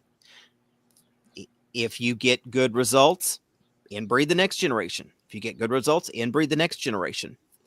When you get to that third generation, you stop and you evaluate and you say, okay, for 3 generations, I've not seen any problems appear. That means you can continue to inbreed for a while. But let's say that every generation you saw problems. And let's say that when you inbred the problematic first generation, you saw more problems in the second generation and you saw more problems in the third generation. Then you reevaluate and you say, okay, so what am I going to do here? Do I get rid of the whole thing? Do I start over? Do I bring in another line? Or are my problems so vast that I just need to find a good chicken no matter what it is? Because those are all viable options. And sometimes you have to go to any of those. And it depends on the individual circumstance. Because let's say, for instance, let's fall back on something I know. Let's say you're breeding Kubalaya, and there are almost no Kubalaya in the country, and the few that are available aren't maybe great, and they all have problems, and they're all related. So let's say every Kubalaya you find, no matter who it came from, every time you breed it, you see this same problem.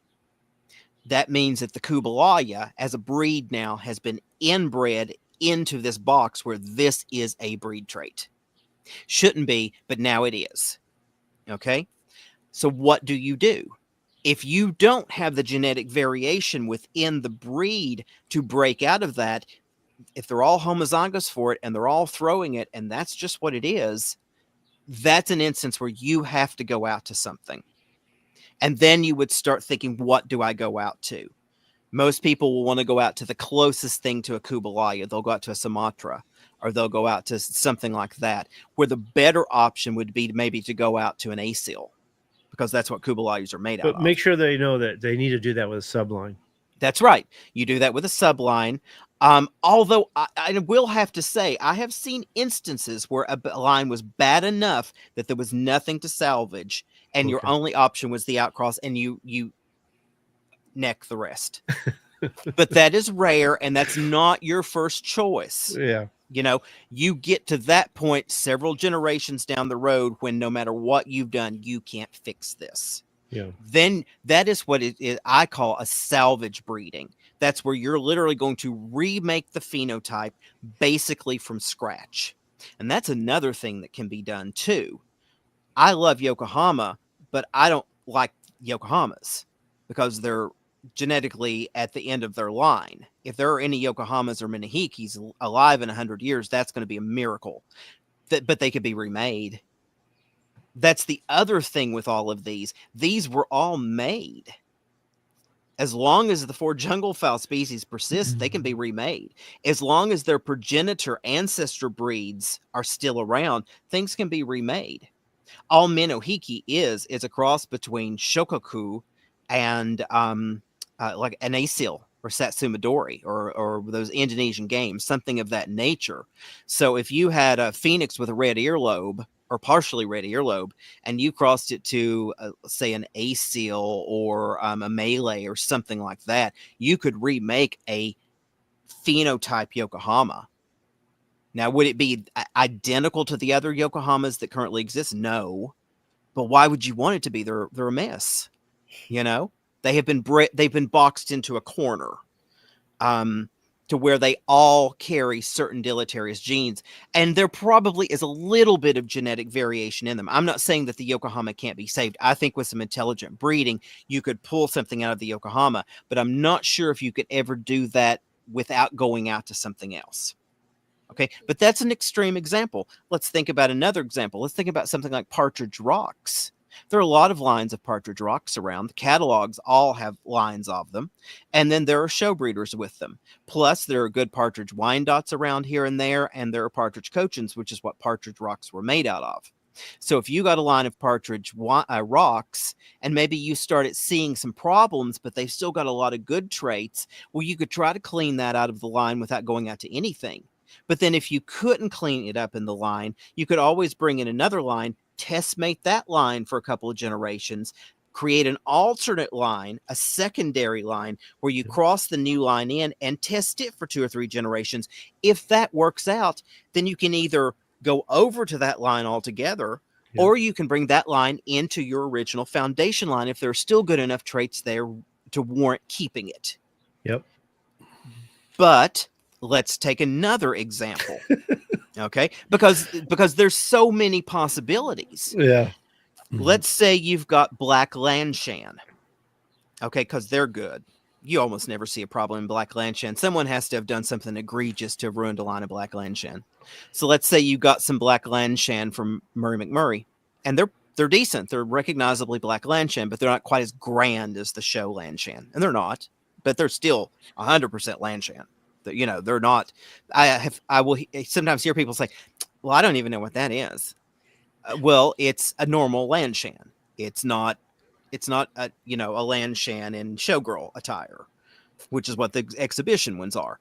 The catalog Lanshans look like the Lanshans of the 1870s up through the 1930s. The show type Lanshans of today look like the Lanshans from the 80s till now, which have bigger tails and more feathering and bigger breasts, and they're an extreme example. So let's say you ordered some black Lanshan from Murray McMurray. They're all fine on every level. You've inbred them for a few generations. You're not seeing any problems, but you want to make yours just a little fancier. You know, you've got really good egg production out of this catalog line you got. They look fine. They're plenty good enough for you, but they won't place at show. And if that matters to you, you know, you buy a good quality male from a show line. And you bring him in and you create an alternate line. You create a subsidiary line. You bring that show line male over some of your hens and you test those for 2 or 3 generations. And you see if you can prettify your line while also keeping their good egg production and hardiness, because the show line may or may not have that. So that's a dance. It's a balancing act. Now, generally, most show lines of Lanshan are really good birds. The reason, because they've never been all that popular. So they've not been ruined. You know, they don't sell as well as, say, like a Cochin or a Brahma. So people have not bred them to death to squeeze every penny they could out of the Lanshan. So they've remained good. They're a good hardy bird. So there's a very good chance. In fact, I've done it. That's the reason I know.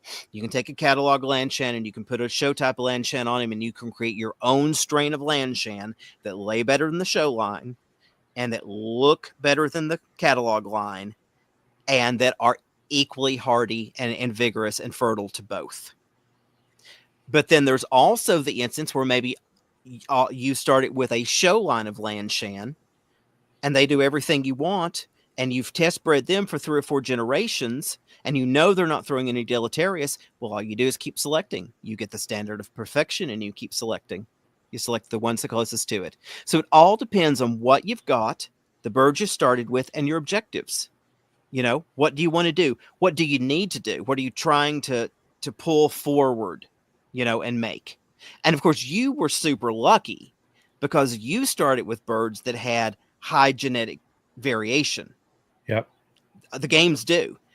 I say all the time that the game breeders just don't know how lucky they are. And if they want to know, they need to get some ornamentals and try raising those. Well, that's not we talked about this. That's not the Yeah. problem, is they just keep adding genetic diversity. They never get to a Yes. point when they're creating uniformity. They just Yeah. keep adding new blood each year. That's not Yes. breeding to me. No, that's not. That's not. Yeah. That is just reproducing. That's that's one-upmanship. They're all trying to one-up each other. They're not And of course, one-upping anything. Everything's No. temporary. no. Exactly. But they're trying to find that magic formula Yeah. that'll create the ultimate, But no, you had the advantage of something with high genetic diversity so that you could then guide them. Yeah. Generally, the majority of the game lines, in my experience, don't have a lot of the kind of deleterious genes that you see in the ornamental exhibition birds, because in general you can't pit birds with those deleterious genes, and so the I old agree, breeders Brian. fought against it. I agree. The deleterious genes are less, except for the ones that are hiding with medications. Right. But they have Absolutely. a lot of They have a lot of defects because they don't know that a lot of those traits are defects. Yeah, exactly. Well, and the thing is, you have to remember they're not my specialty, so I don't know the standard on. I know the standard of the show type Old English, but that's the or I know the show type of the standard for show type Malay or show type A seal, or show type Indian game, but that's as far as I know on it. So I wouldn't know the fine points of your breed if they were standing right in front of me.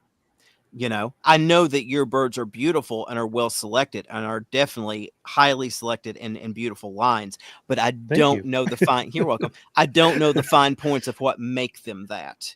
To me, they look very similar to the kind of games. Brian. Well, no. That's not what I mean. I mean, I don't know what the tail angle is supposed to be. I don't know the wing carriage. I don't know what angle the keel is supposed to be at. Those details. Those are the little details that I don't understand. And you know what, Brian? Most cockers and game fowl breeders don't either. That's the sad part. Yeah. Well, but they should, but they don't. They actually don't. Growing up here in Kentucky and growing up around basically, game breeders, that's not their concern. Their concern is, does it work well with a knife? How does it slash? Does it fight in the air? Does it come down on the ground? How does it hit? Does it roll? Those are the concerns. They couldn't care less what angle the tail is at, Yeah. Well, can it take a bird's head off with a blade in the air? And that's why they outcross or cross all the time, because they breed them into the dead end zone, and they can't maintain that performance ability. Right. So they add blood. Yeah, instead of just perfecting for the complete package, which you and I talk about a lot too. Yeah, exactly. But the reason then you could select yours the way you have for color varieties is because there weren't those deleterious genes lurking under the surface, or if there were, you had enough genetic variation that you were able to call them out. Yeah. So that's the advantage. That's the reason anytime I began a breeding project, I would go with birds that I had done some test matings with. Now, not always pure test matings, not always an inbreeding test mating. You can do test matings that are outcrosses too. Like, for instance, if you've got a line and you want to know if it's carrying progressive whitening, and you've got this other bird over here that shows a little bit of progressive whitening, if you cross that rooster to these other hens and you get more progressive whitening in the F1, that's a test mating, and that told you that, yes, those hens are carrying it too. Yeah. But if you cross that male with progressive whitening to these hens and you see less progressive whitening in the F1, then that test mating told you that those hens don't carry it. At which point, you want to wring the neck of that whole F1 and put them in the pot. And then you want to take those hens to something that doesn't carry it. Yeah. So, hey, Brian, do you have any information on exchequer? Exchequer. Exchequer. Okay, I've never heard of that. On Sumatras. And what should the chick look like for the best selection? Well, the exchequer is a form of modeling. Okay, it's one of the alleles of modeling. And so it's going to look like basically a black and white party colored bird. In other words, there should be on a typical exchequer about 50% white, 50% black. And is that like a Dominique? No, that's barring. That's cuckoo, Okay. cuckoo barring. Exchequer, Google Exchequer Leghorn. That's the most common form of it. But the Exchequer is a form of mottling. It's about a 50-50 distribution. It can pass for progressive whitening. It's common to see progressive whitening in all mottled lineages. They can often travel together. I don't really know anything about Exchequer on Cerama. What I know about Exchequer is going to be from Leghorns because it's the only Exchequers I've ever worked with. But the chicks should basically look just like a mottled chick, except they have more white on them. It's like a mottled chick, a black mottled bird. The chick is basically, like a yellow to white stomach and chin, and then black on the back. And then it has like a white patch on the head. With the Exchequer, there's more white on the head. But it can vary. I have seen Exchequer chicks that were almost white with just a little bit of black on them. It can just vary. And Exchequer is another one of those genes that the more you select for it, the more white you can get. And modeling also, all the modeling genes fall into those eumelanic disrupting deleterious factors. So all the modeling, and when you compare a modeled to a non-modeled of any form, the modeled are always going to be just a touch weaker. Maybe not enough to have to get rid of them, but just a hair. Yeah. So what would be something to look out for? For an example, progressive white, which birds should I absolutely not breed to? Yeah. Any birds where, and it's hard to say if it's just Exchequer. Now, if this question is just in relation to Exchequer, it's hard to say because it's almost impossible to tell the difference. What you would definitely not want to breed from are older birds that have turned solid white.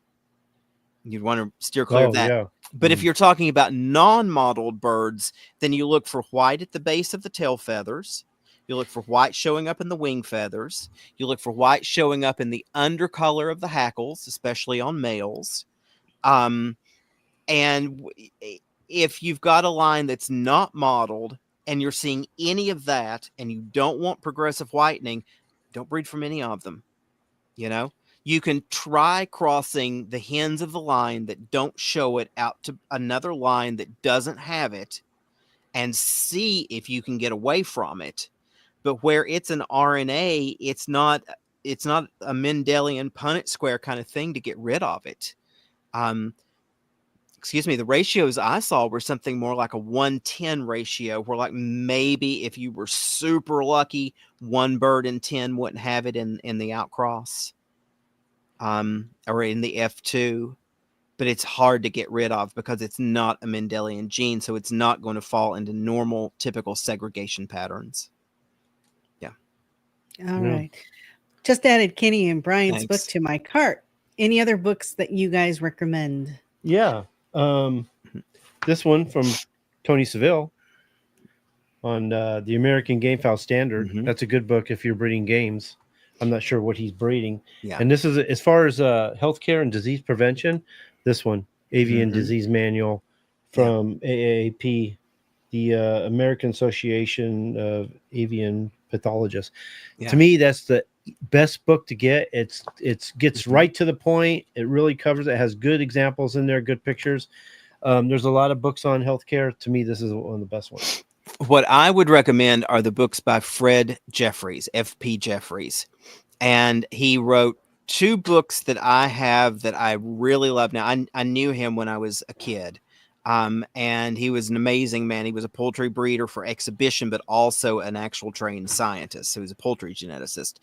And he has a book called Bantam Chickens, which, is only relevant if you're into bantams. But his other book, and one of the books I recommend most highly of any poultry book, is Chicken Diseases by F.P. Jeffries. And it's just a little thin book because he doesn't need to say much, because his basic philosophy is open up the chicken house, let the wind and the rain in. The axe is your best friend. Chop the head off of every sick chicken, and do that for a few generations, and you won't have any more sick chickens. So let them get exposed to their environment, and the ones that get sick, you get rid of, breed to the healthy, right? Yeah, exactly. Yeah. And even more importantly, you never breed from the ones that get sick and get well. because that's Yep. acquired immunity. That's not genetic immunity. And I know a lot of people will do the opposite. They're like, oh, well, it got over it, so it's got immunity. Well, it has immunity now, maybe, but it's not necessarily going to genetically pass that. What you want are the birds that never get sick when the other birds in the room with them drinking from the same water get sick. And if you're working from a line where that's none of them, and you don't want to be doing medication all the time, that's where you have to go on the hunt for a bird with resistance to whatever you have. Yeah. No, I'm always telling people, get rid of the medications. It's just hiding Yeah. the fault. That's right. And breed to the healthy, get rid of the sick. And yeah, you might be culling quite a few at first, but eventually it'll get better to the point when you've got that resistance and you have more birds. Mhm. You're going to have better propotency. You're going to find the hens with good mitochondrial DNA, and the strain's going to Mhm. improve as you go. So Well, and in some lines, you might be culling all of them. Because sometimes, there are yeah. a lot of lines out there, especially in the ornamentals, where none of them have resistance. They're homozygous for susceptibility. And the problem then is that some of them will have multiple susceptibility genes, because we think about resistance genes and we think susceptibility is the natural state, but it's not.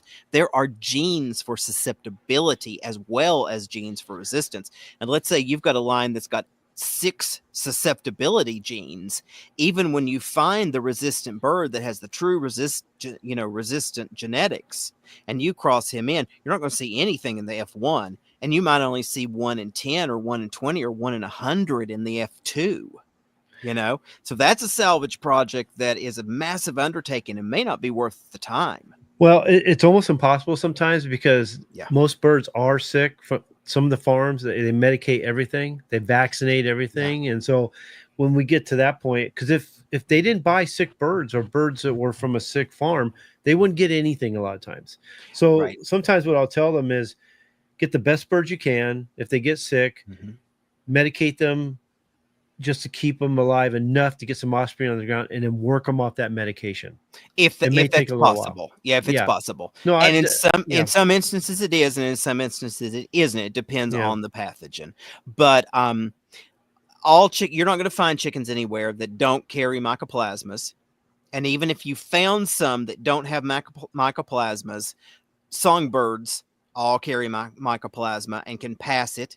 If a songbird clasps onto the netting of your cage and poops into the cage, bingo, you've got it. There are no chickens that don't carry mycoplasma, except for some of these industry lines of layers and broilers that are kept basically in airtight units with air being pumped in through filtered systems. Plus, mycoplasma is passed through the egg, and Merrick's is passed through the egg. And there are a few other pathogens that are passed through the egg. But my experience suggests that Mycoplasma gallisepticum and Merrick's virus complex, basically herpes viruses, are the 2 major causes of almost all poultry disease issues. Now, there are others, but like the whole group of respiratory issues are made worse by birds that have susceptibility to mycoplasma.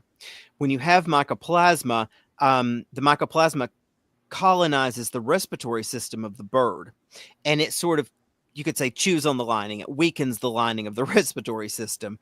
And so if they are susceptible to the mycoplasma does some damage, and then they're susceptible to every respiratory issue coming and going. So those are the birds that sneeze all the time. Those are the birds that every time there's coryza in your state, your birds somehow get it, even if they're in a closed environment, because the songbirds bring coryza in. They are the ones that always have respiratory issues, and that even when you treat them, the minute you take them off the medicine, in 2 weeks, they're sick again, doing the same thing. They never get well. They're dripping mucus, they're sneezing, they're hacking, they're coughing, they have swollen eyes. All of these are the secondary infections attacking the mycoplasma, or setting up where the mycoplasma is attacking the respiratory system. And the only way to deal with that, and then when you deal with that in this way, you deal with 90% of all your respiratory issues. And that is to find birds that have the genetic resistance to mycoplasma. It's not easy to do, but it does exist. And the key to that is to watch for birds that when the others have respiratory issues, that bird never gets it. It's going to be exceedingly rare. And I mean, literally, not like you're going to have 20 birds you raised of this breed and you're guaranteed to get 1 out of 20. More like you have 20 breeds and you have 100 of each one, and there's 1 bird in your flock that has it. But only if you happen to have the right breed. Because most breeds I've ever tested do not have resistance to mycoplasmas. And most of them, even in multiple lines from like multiple different sources. And I'll tell you some of the breeds that I have found resistance to mycoplasma in more than once. Rhode Island Reds, New Hampshires, both show type and catalog type. Catalog type dark Cornish large fowl, Partridge Wyandotte bantams, and then every once in a while, on a rare occasion, in like a red and white sex link, and then it's also fairly common in the things that they sell as Easter eggers. Yeah, go ahead. What about Egyptian Phaeomi? They're pretty hardy. Yeah, they have it. I've extracted it on more than one occasion from the Phaeomi. Yeah. Those are strong birds. They Yes, are absolutely. Those you had were gorgeous. Yeah. They are absolutely strong birds, and I suspect the Welsomer might as well. I've never had them to test them, but I never saw them sick. But yeah, everyone I talked to says issues they've with never them. seen them sick. Yeah, Mm-mm. But you know, it's like on those Easter eggers. Everyone thinks that those are just where they take a colored egg bird and cross it to a Rhode Island Red or a New Hampshire or whatever. But those were actually made in the 70s by taking Araucana, you know, egg with the ear tufts and the taillessness and all of that. And they bred them to things like New Hampshire and Rhode Island Red and Wyandotte and Leghorn and whatever production birds. And they kept selecting over that until they made a consistent group of birds where the majority lay a green or blue egg, and they all have a kind of common look. They're all on yellow skin. They're not the breed Americana, but they're a land race. They're a true land race. That's a fact. Although I will say, Allosaurus, one of the most resistant birds I ever had was a Sarama rooster, and I actually ended up using him in a lot of things, but it was 1 out of hundreds I worked with. But anyhow, on those Easter eggers, what they did was they are not selecting them the way we would select up a breed where they all look the same color. They've not selected for color, but they've selected for conformation. So they all have the same basic outline. They've selected for the colored egg traits. They've selected for peacomb. They've not selected strictly for muffin beard because it's not that important. Some have it, some have one dose, some are homozygous, some don't have it.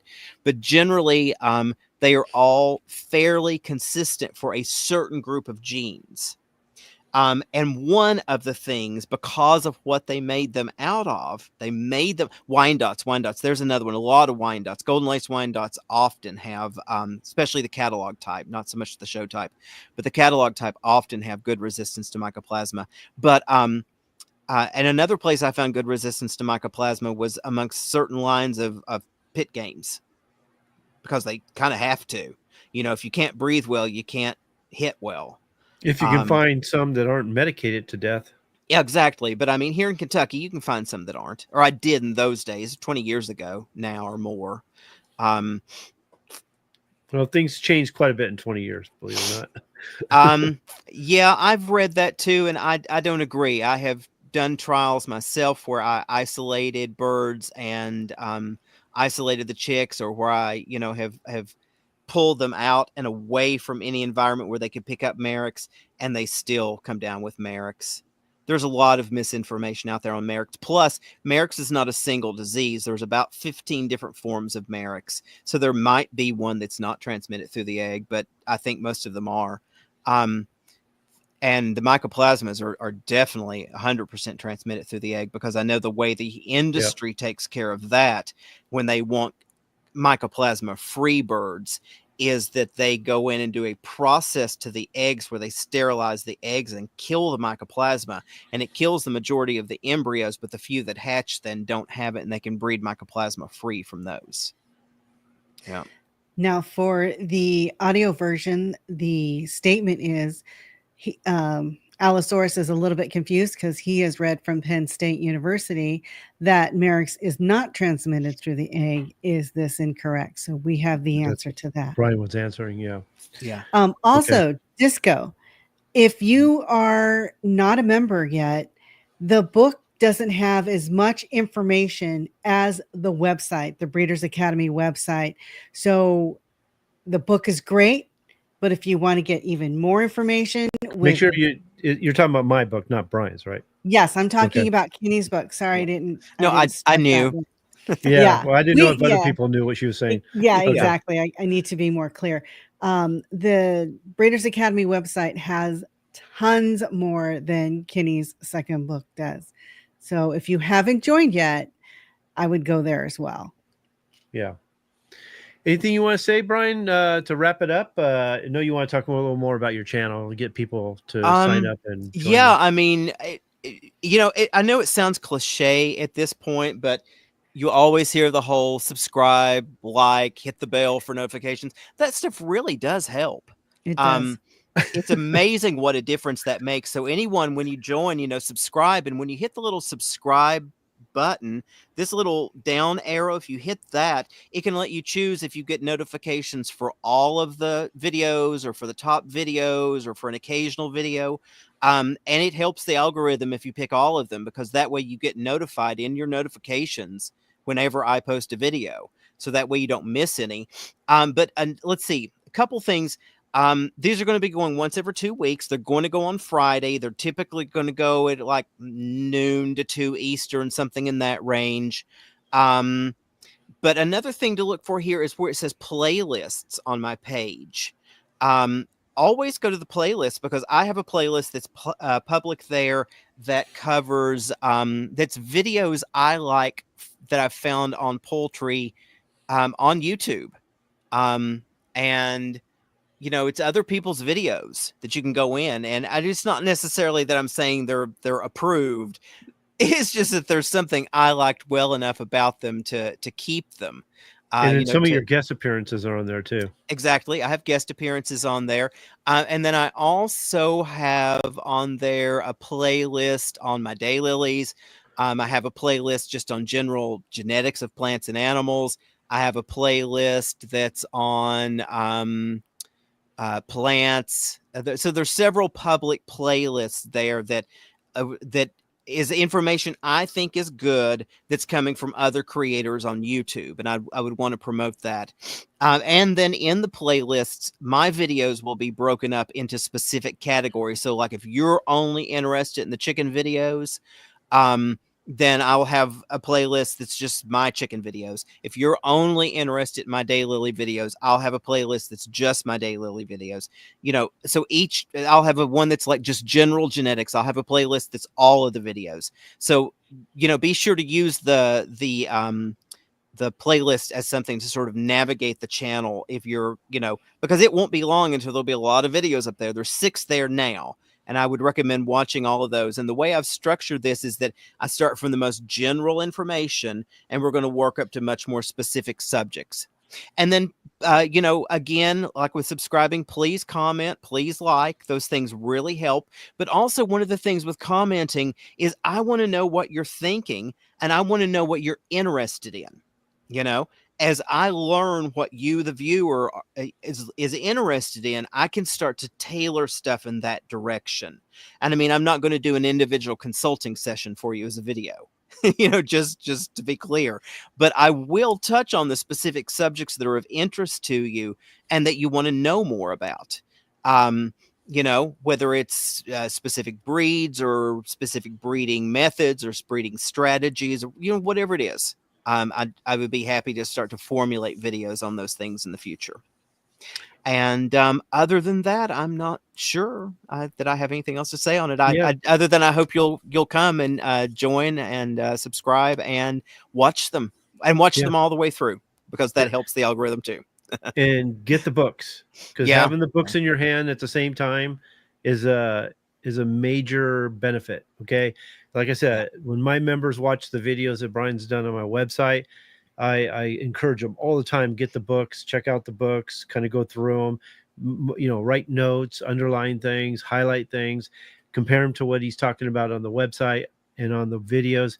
And you're just going to absorb it better. When I buy someone's book, I buy their book, I buy their ebook, I buy their audio book, anything they have on that topic, I buy, because the more ways I can absorb it, and then I do the repetitious thing where I'm doing it over and over again, the better I learn it and I retain it. And so I would encourage you to do that, because I know genetics is a scary thing to a lot of people, and they avoid it because they think it's difficult.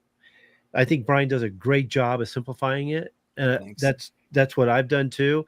I've taken elements and factors of genetics and showed you how to use it. And I think that's what Brian does very well.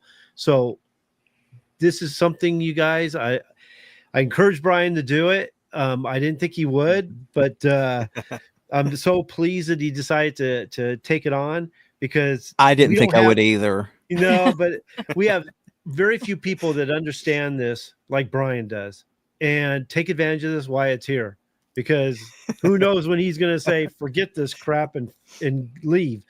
So I just don't think very many people understand poultry genetics the way Brian does.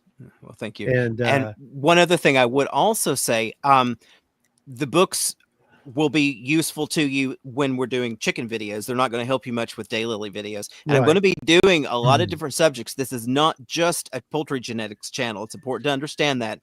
But if you'll come and watch any of them, you're going to learn stuff that you're going to be able to apply. I mean, I do the same stuff in breeding my daylilies that I do in breeding chickens.